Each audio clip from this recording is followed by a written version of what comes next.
মৃদু ধমক খেয়ে মতীন্দ্রজি চুপ করে গেলেন। বেলা প্রায় 11টা নাগাদ দেখা গেল পুরোহিতজির নৌকা ঘাটে এসে ভিড়ল। বৈদ্যজির সঙ্গে রানীমার ছেলেও এসেছেন। তাদের সঙ্গে কালকের মতোই 2 ব্রাহ্মণ যুবকের কাঁধে 2 ডেকচি খাবার, নামাবলি দিয়ে ঢাকা। বৈদ্যজি এসেই বললেন, আমি জানি ঔষধে কাজ হবেই, আজ ঔষধ খাইয়ে যাব, তবে আর 2 দিন আপনারা এখানে বিশ্রাম করলে ভালো হয়। তিনি তাঁর ঔষধের বাক্স নিয়ে বসলেন। রানীমার পুত্র, যার নাম পরে জানলাম কুমার সিং, তিনি মহান্তজিকে প্রণাম করে একধারে বসলেন। পুরোহিত ঢুকলেন পূজা করতে। কুমার সিংয়ের রাইফেলধারী প্রহরী এবং 2 জন ব্রাহ্মণ যুবকও ডেকচি 2টি একধারে রেখে মহাদেব এবং মহান্তজিকে প্রণাম করলেন। বৈদ্যজি একে একে সকলের নাড়ি পরীক্ষা করলেন। পুরোহিত মশাই পূজা করে বেরিয়ে এলেই কুমার সিং যুক্ত করে নিবেদন করলেন, মা আপনাদের জন্য ভিক্ষা পাঠিয়েছেন, দয়া করে গ্রহণ করুন। গতকালের মতো তাঁদের লোকজনই শালপাতা পেতে পুরি, লাড্ডু ও সবজি পরিবেশন করলেন আমাদেরকে। আমাদের আহার পর্ব শেষ হতেই বৈদ্যজি হুকুম করলেন রাইফেলধারীকে, अभी तो शेर भल्लू इधर कुछ नहीं है, तुम ये दोनों डेगची साफ करके गर्म पानी का इंतजाम करो। साधु लोगों ने गर्म पानी का साथ दवाई पिएंगे। साधु सेवा करने से तुम्हारा जिंदगी भी सफल हो जाएगा। লোকটি ডেকচি 2টি নর্মদার জলে ধুয়ে টুকরো পাথরের 2টি তেওড়ি সাজিয়ে আগুন জেলে জল গরম করতে বসালো।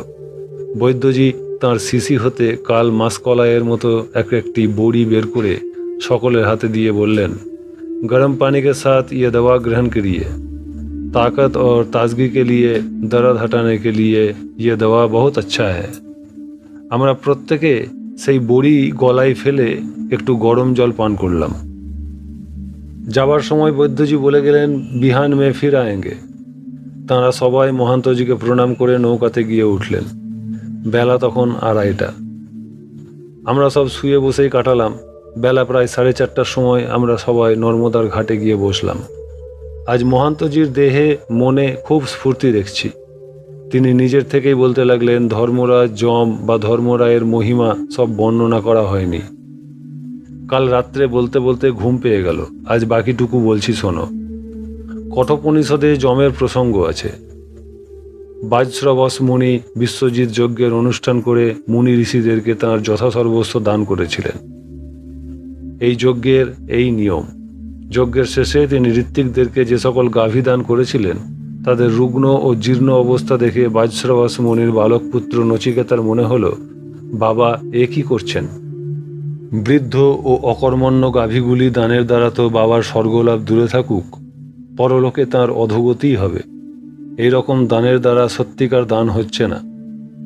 পিত দোকা জগধোত্রিনা দুগ্ধ দোহা নিরিন্দ্রিয়াহা অনন্দা নামতে লোকস্থান স্বগচ্ছতি তা দদত। এই সকল গাভী এত বৃদ্ধ যে এদের জলপান, তৃণভক্ষণ বা দুগ্ধদানের শক্তি নিঃশেষ হয়ে গেছে।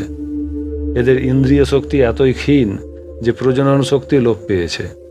গাভীগুলি দানের অযোগ্য। যে যজমান এই রকম দায়সারা গোছের নিষ্ফল বস্তু দান করেন, তাকে মৃত্যুর পর আনন্দ নাম নিরানন্দ দুঃখময় লোকে যেতে হয়। এইসব ভাবতে ভাবতে নচিকেতা পিতার নিকট গিয়ে জিজ্ঞাসা করেন, স হোবাচ পিতরং ততহ কসময়ী মাং দাস্য স্মৃতি দ্বিতীয়ং তৃতীয়ং তং হোবাচ মৃত্যবেত্তা দদামিতি। অর্থাৎ আপনি আমাকে কোন ঋত্বিকের উদ্দেশ্যে দান করবেন?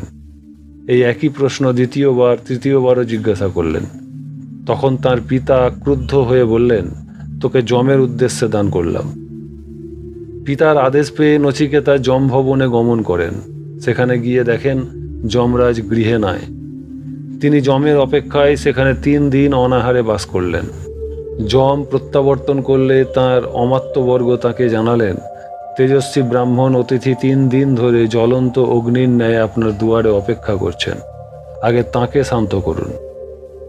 যম ত্রস্ত ব্যস্ত হয়ে নচিকেতাকে যথোচিত অভ্যর্থনা জানিয়ে বললেন, যেহেতু আপনি 3 রাত্রি আমার গৃহে অনাহারে যাপন করেছেন, সেই কারণে প্রতি রাত্রির জন্য একটি করে মোট 3টি বর প্রার্থনা করুন।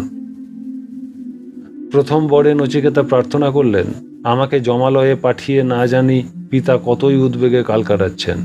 তাঁর সেই উদ্বেগ প্রশমিত হোক। আমি গৃহে প্রত্যাবর্তন করলে তিনি যেন আমাকে চিনতে পারেন এবং আদর করেন। যমরাজ তথাস্তু বললে দ্বিতীয় বরে প্রার্থনা করলেন, স্বর্গলোক সুখের স্থান, সেখানে আপনারও কোনো অধিকার নাই, জরা ব্যাধিরও ভয় নাই। সেই স্বর্গলাভের সাধনভূত অগ্নিবিদ্যা আমি দ্বিতীয় বরে প্রার্থনা করছি। যম তাকে অগ্নিবিদ্যার শিক্ষা দিলেন। বললেন, অনন্ত লোকাপ্তিম অথ প্রতিষ্ঠাং বিদ্ধি তমেতং নিহিতং গুহায়াম। হে নচিকেতা, তুমি জানবে অগ্নিই অনন্ত লোক অর্থাৎ অনন্তকাল ব্যাপে স্বর্গলোক প্রাপ্তির উপায়। বিরাট রূপে সর্বজগতের প্রতিষ্ঠা বিদ্বানগণের বুদ্ধিরূপ গুহাতে অবস্থিত। এখানে অগ্নি বলিতে স্থূল অগ্নিকে বুঝাচ্ছে না, সর্বজীবের বুদ্ধিরূপ গুহাস্থিত বৈশ্বানর অগ্নিকে বুঝাচ্ছে। যম এই অগ্নিবিদ্যার বিষয় সম্যক অবগত ছিলেন। এই অগ্নির উপাসনা করে যম স্বর্গলোকে যম পদে অধিষ্ঠিত হয়েছেন। অগ্নিবিদ্যা প্রাপ্তির পর নচিকেতা তৃতীয় বর হিসাবে যমের কাছে প্রার্থনা করলেন। মৃত্যুর পর কেউ বলেন আত্মা থাকে, আবার কেউ বলেন আত্মা নাই বা থাকতে পারেন না।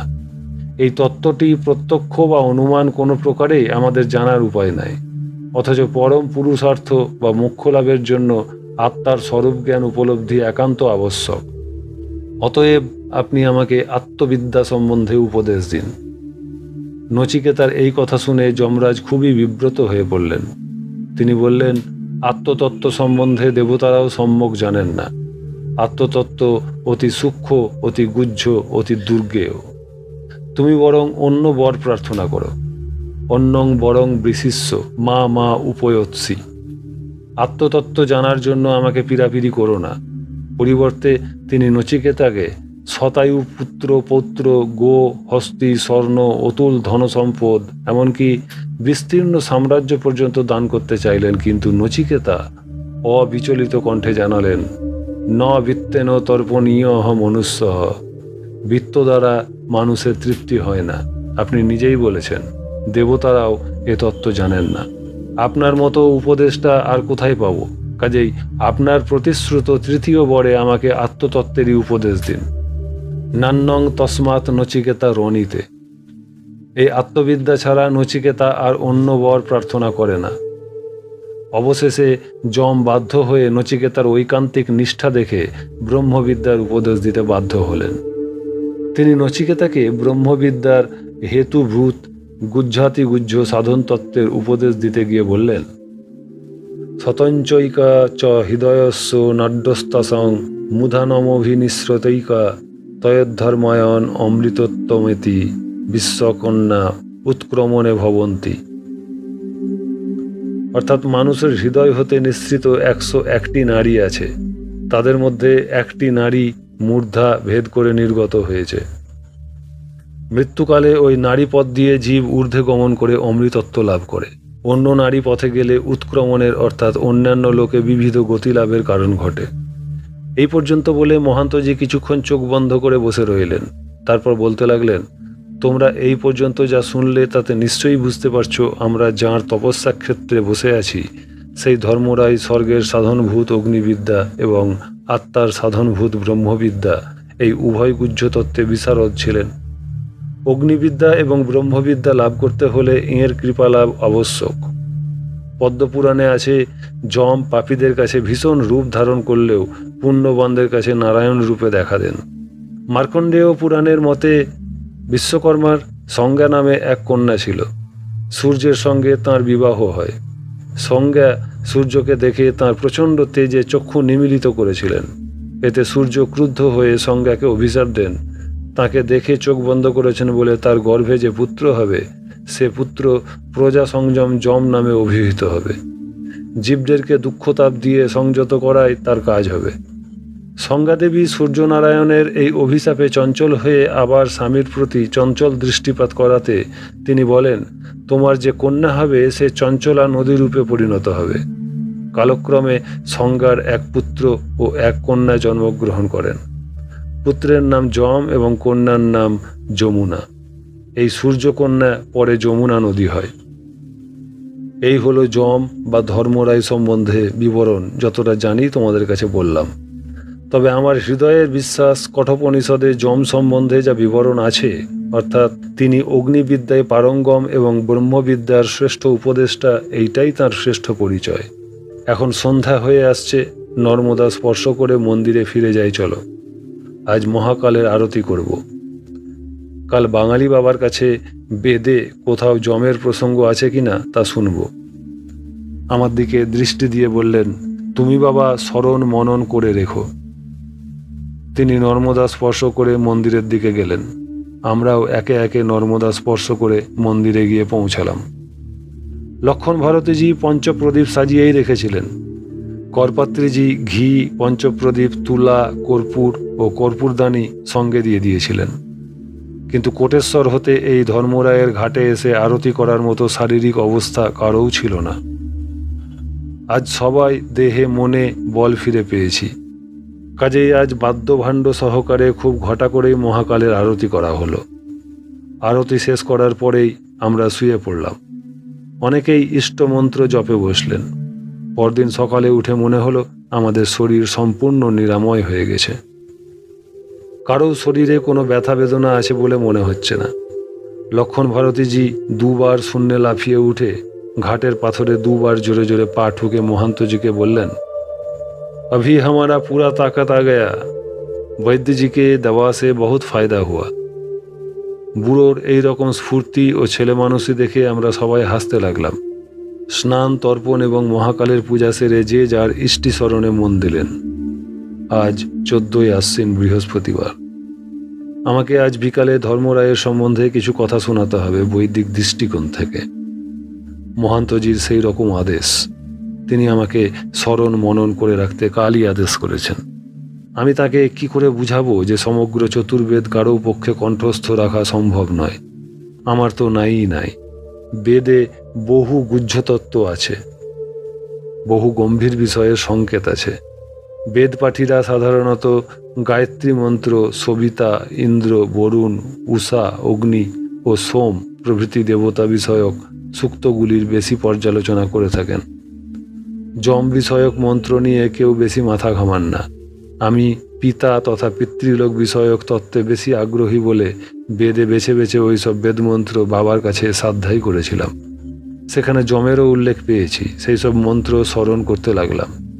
আমার সঙ্গে ঋগ্বেদের যে খণ্ডটি আছে তাও নেড়েচেড়ে দেখতে লাগলাম। বেলা 11টা নাগাদ আজও রানীমার নৌকা এসে ঘাটে ভিড়ল। কুমার সিং সহ পুরোহিত মশাই এবং বৈদ্যজি মন্দিরে এসে পৌঁছালেন। আজও রানীমা সন্ন্যাসীদের জন্য ভিক্ষা পাঠিয়েছেন। পুরোহিত মশাই মহাকালের পূজায় রত হলেন।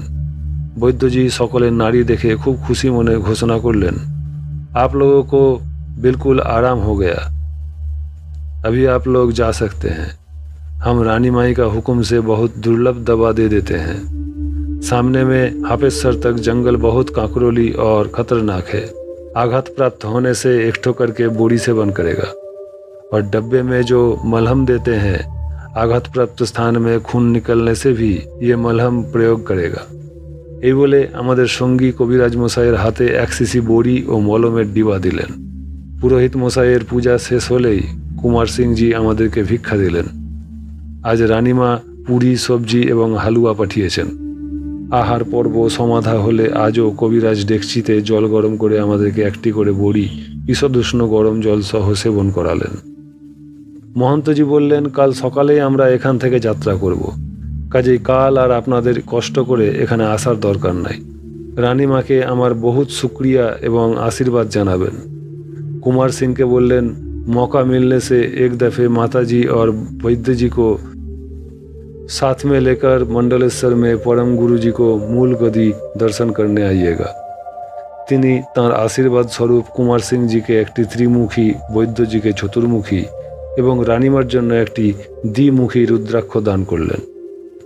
বৈদ্যজি বললেন, এখান থেকে 4 মাইল দূরেই হিরণফাল। এখান থেকে হাপেশ্বর পর্যন্ত জঙ্গল আর জঙ্গল। পথ বড়ই বিপজ্জনক। বিপজ্জনক এই কারণে যে কোটেশ্বর থেকে এ পর্যন্ত যে কঠিন রুক্ষ পার্বত্য পথ পেয়েছেন, সামনের জঙ্গল কোথাও কোথাও আরও ঘন ঘোর দেখতে পাবেন। পথে যেসব ডুংরি পাবেন সেগুলো যে কোনো রহস্যময় কারণে দেখবেন ফেটে চৌচির হয়ে গেছে। দীর্ণ বিদীর্ণ পাহাড়ের ঢাল দিয়ে যেতে হবে। সে পথও দেখবেন ফাটা ফাটা পাথরের জন্য বড়ই কষ্টপ্রদ। আমার বয়স যখন 19-20, সে সময় পিতাজির সঙ্গে এই ধর্মরায়ের মন্দিরে এসে এক অতি বৃদ্ধ মহাত্মার দর্শন পেয়েছিলাম। তিনি বলেছিলেন, এই হাপেশ্বরের জঙ্গল মহাদেবের একাদশ তনুর প্রতীক। একাদশ তনু অর্থাৎ একাদশ রুদ্র।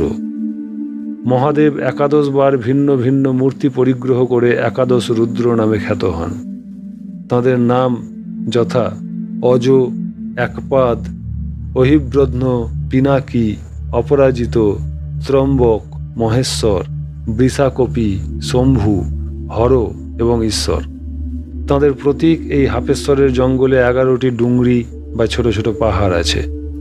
এই পাহাড়গুলির আকৃতি প্রকৃতি সবই রুদ্র অর্থাৎ ভয়াল, ভয়ঙ্কর। আপনারা 4টি ডুংরি মাত্র অতিক্রম করে এসেছেন, আরও 7টি বাকি আছে। হাপেশ্বরের মন্দিরে বিরাজ করছেন ঈশ্বররূপী রুদ্র ভগবান। মা নর্মদার দয়ায় পথ আপনাদের মঙ্গলময় হোক। শিবাস্তে সন্তু পন্থা নহ। এই বলে তাঁরা চলে গেলেন।